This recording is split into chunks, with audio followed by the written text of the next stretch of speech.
అందరికీ నమస్కారం, శుభోదయం. Welcome to profit March. ఇవాళ 38 ఏప్రిల్ వెన్స్డే.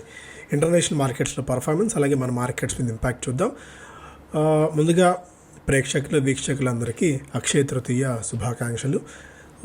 మార్కెట్స్లో కూడా మీరు సంపాదించే సొమ్ము అక్షయం అయ్యి మరింతగా మీ నెక్స్ట్ తర్వాత తరాలకి వెల్త్ క్రియేట్ చేయాలని చెప్పి సందర్భంగా కోరుకుంటున్నాను. లాస్ట్ 2-3 డేస్ నుంచి కొద్దిగా హెల్త్ రిలేటెడ్ ఇష్యూస్ వల్ల ప్రోగ్రామ్ చేయలేకపోయాను. స్టిల్ ఇంకా గొంతు అంతంత మాత్రంగానే ఉంది, బట్ స్టిల్ చాలా రోజులు అయిపోయింది, 3-4 డేస్ అయింది, అప్డేట్స్ లేవని చెప్పి చాలామంది కాల్స్ అండ్ మెసేజెస్ చేస్తూ ఉన్న తరుణంలో వాళ్ళు కొద్దిగా ఓపిక చేసుకొని కార్యక్రమం చేస్తున్నాను. కొద్దిగా థ్రోట్లో ఇబ్బంది ఉండవచ్చు, వాయిస్ సరిగా ఉండకపోవచ్చు, అండ్ కొద్దిగా లోగా కూడా రావచ్చు, చాలా చిన్న వాయిస్లో. సో ఏదైనా ఉంటే కొద్దిగా క్షమించండి. ఏషియన్ మార్కెట్స్లో యాజ్ ఆఫ్ నౌ నికాయ్ 0.13% మేర లాభాలతో ట్రేడ్ అవుతుండగా హాంకాంగ్, షాంఘై రెండు బలహీనంగా ట్రేడ్ అవుతున్నాయి. నిన్న ముగిసిన అమెరికన్ మార్కెట్స్లో కూడా మంచి మొమెంటం అయితే చూసాం. నాస్డాక్ 0.5% మేర, S&P 500 0.5% మేర, డౌ జోన్స్ ఒక 30% మేర లాభాలతో అయితే ముగిశాయి. డొనాల్డ్ ట్రంప్ ఆటోస్ మీద తారిఫ్ని కొద్దిగా మినహాయింపులో చేస్తున్నట్టు ప్రకటించారు. దీనికి తోడు I think you will have a deal with India on tariffs and trade. So ఇండియాతో ఏదైతే చర్చలు జరుగుతున్నాయో అవి చాలా ఫలప్రదంగా ఉన్నాయి. త్వరలో ఇండియా తారిఫ్స్ తగ్గింపు విషయంలో ఒక ప్రకటన చేయవచ్చు, రెండు దేశాల మధ్య ఒక సయోధ్య కుదరవచ్చు ట్రేడ్ వాణిజ్యం విషయంలో అని చెప్పి డొనాల్డ్ ట్రంపే స్వయంగా ప్రకటన అయితే చేశారు. China's factory activity drops to A near 2-year low in April as trade tariffs bite. So trade tariffs impact China మీద చూస్తున్నాము. చైనా ఫ్యాక్టరీ యాక్టివిటీ దాదాపుగా 2 ఏళ్ల కనిష్ట స్థాయికి దిగిరవడం కూడా ఇక్కడ మనం ప్రధానంగా గమనించవచ్చు. Australia's first quarter inflation holds study at 4-year low. So 4 సంవత్సరాల కనిష్ట స్థాయి దగ్గర దాదాపుగా ఆస్ట్రేలియాలో ఇన్ఫ్లేషన్ ఉంది 2.4% దగ్గర. China waves tariffs on US ethane imports, Reuter reports. So ఇవి రెండు దేశాల మధ్య ఇక తారిఫ్స్ తగ్గింపు పెంపు, మేము ఇలాగే కఠినంగా ఉంటాము అన్న మాటలు కేవలం నీటి మూటలే. ఎందుకంటే వ్యాపారం చేయాలి, అన్ని దేశాలతో సయోధ్యత ఉండాలి, దాని ఇంపాక్ట్ మన ఎకానమీ మీద ఉండకూడదు అనుకుంటే పట్టు విడుపులు ఉండాలి. అది చైనా అయినా సరే, US అయినా సరే, ఆఖరికి మనం ఇండియా అయినా సరే. సో అలా చేస్తే తప్ప ఇక్కడ వ్యాపారంలో నిలదొక్కుకోలేని పరిస్థితి. గోల్డ్ $3,320 దగ్గర ఉంది, ఆయిల్ $64 దగ్గర ఉంది. And breaking news, Trump to is some auto tariffs. Already మనం ఇంతకుముందు డిస్కస్ చేసిన అంశమే. ట్రంప్ సేస్, ఇది కూడా ఆల్రెడీ మనం డిస్కస్ చేసాం. అండ్ ఈ రోజు మార్కెట్స్ పరంగా చూస్తే ఫారిన్ పోర్ట్ఫోలియో ఇన్వెస్టర్స్ 10వ స్ట్రైట్ సెషన్ బయర్స్గా ఉన్నారు. 2,385 crores వర్త్ ఆఫ్ స్టాక్స్ని బై చేయగా డొమెస్టిక్ ఇన్స్టిట్యూషన్ ఇన్వెస్టర్స్ కూడా నెట్ బయర్స్గా ఉన్నారు. 1,370 crores వర్త్ ఆఫ్ స్టాక్స్ని మన వాళ్ళు బై చేయడం చూస్తున్నాం. అర్నింగ్స్ పరంగా ఈ కంపెనీస్ అన్ని కూడా రిజల్ట్స్ అనౌన్స్ చేయబోతున్న జాబితాలో ఉన్నాయి. Cognizant, Vedanta, Adani power, LG Balakrishna, JSW infra and MOIL, MAS financial లాంటి కంపెనీస్, ఫెడరల్ బ్యాంక్ లాంటివన్నీ కూడా ఇవాళ రిజల్ట్స్ అనౌన్స్ చేయబోతున్నాయి. ఆల్రెడీ రిజల్ట్స్ అనౌన్స్ చేసిన వాటిలో బజాజ్ ఫినాన్స్ నెట్ ప్రాఫిట్ 16% మేర పెరిగింది. BPCL ప్రాఫిట్ దాదాపు 2% మేర క్షీణించడం చూస్తున్నాం. రెవెన్యూ, నెట్ ప్రాఫిట్ 31% మేర క్షీణించింది. ఇండియా మార్ట్ ఇంటర్మెష్ అంచనాల కంటే కొద్దిగా మెరుగ్గా ఫలితాలను వెల్లడించింది. నెట్ ప్రాఫిట్ దాదాపు 81% మేర జంప్ అయితే చూసాము. మార్జిన్స్ కూడా 28 నుంచి 36.7% మార్జిన్స్ అయితే పెరిగాయి. రెవెన్యూలో కూడా 13% మేర జంప్. ప్రజ్ ఇండస్ట్రీస్ రెవెన్యూ 15% మేర క్షీణించింది. నెట్ ప్రాఫిట్లో 57% మేర క్షీణత నమోదైంది. సిఎట్ ప్రాఫిట్ 8% మేర క్షీణించింది. ఒక్కొక్క షేర్కి ₹30 మధ్యంతర డివిడెంట్ అని కూడా కంపెనీ ప్రకటించబోతోంది. ఫైనల్ డివిడెంట్ ప్రకటించబోతోంది. సో ఇవి దీని పరంగా. 5 స్టార్ ఫినాన్స్ ఇన్కమ్ 22.7% మేర పెరగా ప్రాఫిట్ 18.2% మేర వృద్ధి నమోదవడం చూసాం. స్టాక్స్ పరంగా ఇండస్ఇండ్ బ్యాంక్లో ఒక major move. IndusInd bank MD CEO Sumant Kathpalia ఆయన రాజీనామా చేస్తూ ఒక నిర్ణయాన్ని ప్రకటించారు. ఎందుకంటే నైతిక బాధ్యత వహిస్తున్నాను, జరుగుతున్న పరిణామాలన్నీ కూడా తనకు కొద్దిగా ఇబ్బందికరంగా ఉన్నాయని చెప్పి సుమంత్ కత్పలియా రాజీనామా చేస్తున్నారు. రిజర్వ్ బ్యాంక్ ఆఫ్ ఇండియా దీనికి సంబంధించిన ఆమోదం తెలిపి ఇక కొత్త వాళ్ళు ఎవరన్నా రేస్ సంబంధించి కూడా తర్వాత మనం మాట్లాడుకుందాం. SBI క్విప్ ఎఫ్పిఓ ద్వారా నిధులు సమీకరించే అంశం మీద మే 3వ తారీఖు నిర్ణయం తీసుకోబోతోంది. Prestige Estates the company issued a corporate guarantee of up to 750 crores అదొకటి. వీమార్ట్ రీటైల్ బోనస్ షేర్లు ఇచ్చే అంశం మీద మే 2వ తారీఖు నిర్ణయం తీసుకోబోతోంది. Alembic pharma the company received US FDA establishment inspection report for inspection at Panelav unit. So అదొకటి. Praj industries the company partners with Thyssen group to offer end to end integrated solutions. So ఇది స్టాక్స్కి సంబంధించి.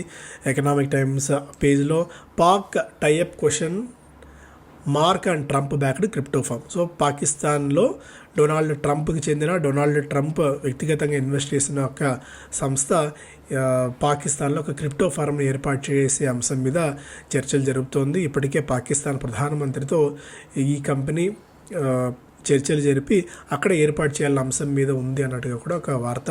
World Liberty financial links deal with neighbour.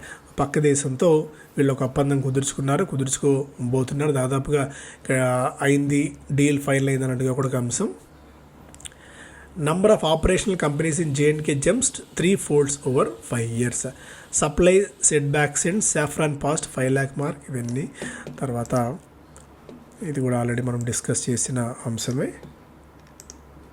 Economic Times first పేజ్లో JSW MG eyes up to 350 million to drive expansion. అదొకటి. Expansion కోసం నిధులు సమీకరించబోతుంది.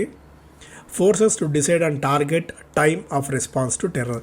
So రాబోయే 24 నుంచి 36 గంటల్లో భారత్ పాకిస్తాన్ మీద దాడులు చేయబోతోంది అని చెప్పి తమకు సమాచారం ఉంది అని చెప్పి Pakistan information and broadcast minister ఇప్పటికే ట్వీట్ అలాగే ఒక సమాచారాన్ని ప్రెస్కి అయితే ప్రపంచవ్యాప్తంగా విడుదల చేశారు. బట్ అలా అంత లీక్ ఇచ్చిన తర్వాత, అంతటి ఇన్ఫర్మేషన్ బయటకు వచ్చిన తర్వాత ఇండియా దాడులు చేస్తుందా లేదా అన్నది కూడా ఇక్కడ చూడాలి. ఒకసారి ఇన్ఫర్మేషన్ లీక్ అయిపోయిన తర్వాత అలా చేయడం అనేది మూర్ఖత్వం కూడా అవుతుంది.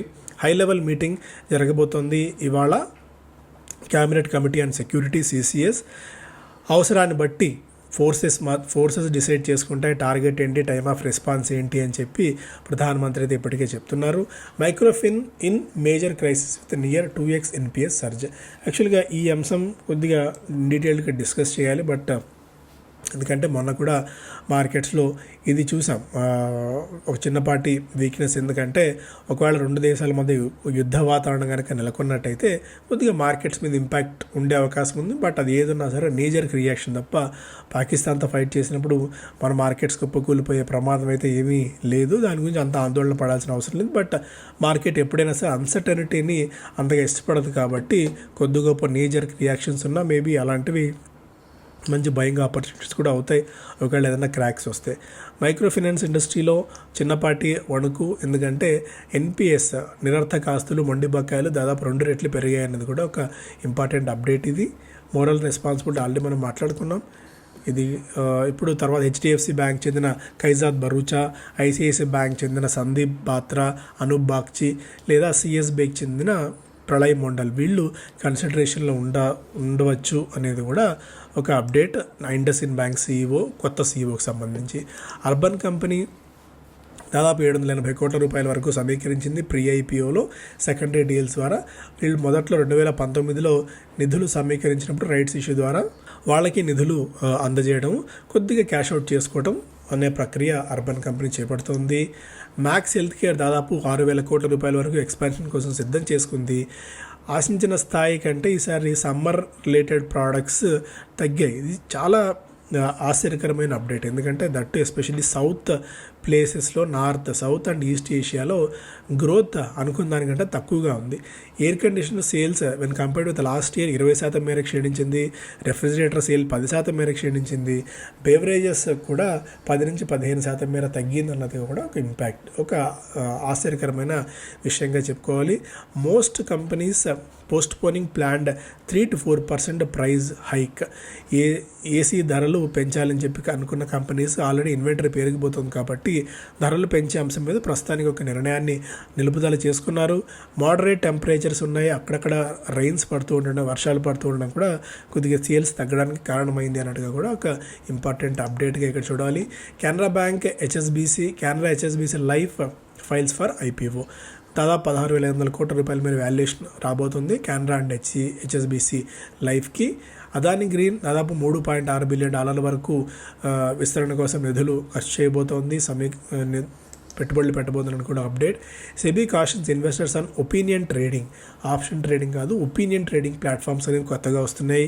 సో వీటికి సంబంధించి ఇందులో ప్రోబో, ఎంపీఎల్, ఒపీనియో, ప్లేయర్స్, పాట్, రియల్ 11 అండ్ బిగ్ క్యాష్ లాంటివి ఇలాంటి ప్లాట్ఫామ్స్గా ఉన్నాయి. ఒపీనియన్ ప్లాట్ఫామ్స్ అనేవి, వీటికి సంబంధించి చాలా జాగ్రత్తగా ఉండండి. సో వీటిలో ఇన్వెస్టర్స్ ఇంట్రెస్ట్కి సంబంధించి ఏదైనా డబ్బులు కోల్పోయినా ఇన్వెస్టర్ ప్రొటెక్షన్ స్కీమ్లో డబ్బులు ఇచ్చే అవకాశం కూడా మీకు ఉండదు, కాబట్టి జాగ్రత్తగా ఉండాలి అని చెప్పి సెబీ ఆదేశాలు జారీ చేసింది. ఆల్రెడీ డిఫెన్స్ రిలేటెడ్ స్టాక్స్లో మనం మొమెంటం అయితే చూసాము. ఈ పారాస్ డిఫెన్స్ దాదాపు 17% మేర, data patterns 14%, garden reach ship builders 12%, Cochin ship yard 10%. ఇలాంటి స్టాక్స్ అన్నింటిలో కూడా మంచి జంప్ అయితే మనకు కనిపించింది. సో కొద్దిగా ఇలాంటి టైంలో ఇలాంటి స్టాక్స్ కొంటే ఇరుక్కుపోయే ప్రమాదం కూడా ఉంటుంది, జస్ట్ ఎందుకంటే న్యూస్ బేస్డ్ ఇవన్నీ కాబట్టి. సో అందువల్ల ఇలాంటి స్పెక్యులేషన్ని పక్కన పెట్టి లాంగ్ టర్మ్లో ఇప్పుడు మిధాని కానీ, బీడీఎల్ కానీ, మెజగాన్ కానీ, కొచ్చిన్ షిప్ యార్డ్ కానీ, బీఈఎల్ లాంటివి లాంగ్ టర్మ్ దృష్టిలో పెట్టుకుని ట్రై చేసుకోవచ్చు. కానీ బట్ ఇలాంటి షార్ట్ టర్మ్ మూవ్స్ విషయంలో మాత్రం డెసిషన్ తీసుకోకపోవడమే మంచిది. Pakistan rushes air defence electronic assets forward. So LOC చుట్టుపక్కల వీళ్ళన్నీ కూడా అన్నీ మోహరించి రెడీనెస్ కోసం సిద్ధమవుతున్నారన్నది కూడా ఒక వార్తగా ఇక్కడ చూడవచ్చు. బిజినెస్ స్టాండర్డ్ ఫస్ట్ పేజ్లో ఇవన్నీ కూడా ఆల్రెడీ డిస్కస్ చేసిన అంశాలే. ప్రైవేట్ క్యాపెక్స్ లల్ FY26లో ప్రైవేట్ కంపెనీలు పెట్టుబడులు పెట్టే అంశం మీద కొద్దిగా మనకి అనుకున్న దానికంటే తక్కువ ఉండవచ్చు అనేది కూడా ఒక అప్డేట్గా ఇక్కడ మనం చూస్తున్నాం. బీఎస్సీ ఆల్ టైమ్ హిట్ చేసింది. టాటా టెక్నాలజీస్ షేర్ 6% మేర క్షీణించింది. 37 రెట్ల అధిక వాల్యూమ్స్తో స్టాక్లో బలహీనత ఉంది. ఎస్ఎంఎల్తో M&M కుదుర్చుకున్న ఒప్పందం, అంటే ఎస్ఎంఎల్లో మెజారిటీ వాటా కొనుగోలు చేయాలని చెప్పి M&M తీసుకునే నిర్ణయం వల్ల వాళ్ళ కమర్షియల్ వెహికల్ పోర్ట్ఫోలియోను మరింత పటిష్టం చేసుకున్నట్టు అవుతుంది. ఇది పరోక్షంగా M&Mకి చాలా అడిషనల్ అడ్వాంటేజ్ అవుతుంది అనేది కూడా ఓవరాల్గా ఇక్కడ సారాంశంగా ఇక్కడ మనం చూడవచ్చు. దాదాపుగా 3,700 రూపాయల దాకా టార్గెట్ ప్రైజ్లు అయితే ఉన్నాయి. లార్జ్ ఇన్వెస్టర్ కాన్సన్ట్రేషన్, దాదాపు స్మాల్ క్యాప్స్ ఫండ్స్లో 14 నెలల కనిష్ట స్థాయికి పెద్ద ఇన్వెస్టర్ల కాన్సన్ట్రేషన్ తగ్గింది అన్నది కూడా ఒక అప్డేట్. అంటే స్మాల్ క్యాప్ ఫండ్స్ వైపు పెద్ద ఇన్వెస్టర్స్ కూడా అంత ఆసక్తిని ఈ పాయింట్ ఆఫ్ టైంలో కనబరచట్లేదు అనేది ఒక అప్డేట్గా ఇక్కడ చూడాలి మనం. ట్రెంట్ ప్రాఫిట్ దాదాపు 55% మేరకు క్షీణించింది. రెవెన్యూ 28% పెరిగినప్పుడు కూడా ప్రాఫిట్స్లో వీక్నెస్ అయితే చూసాం. జూడియో ఇండివిజువల్గా $1 బిలియన్ సేల్స్ని యాన్యువల్ సేల్స్ని దాటింది. అదొక మేజర్ అప్డేట్ దీనికి సంబంధించి. సో ఇవి ప్రధానమైన వార్తలు. Thank you so much.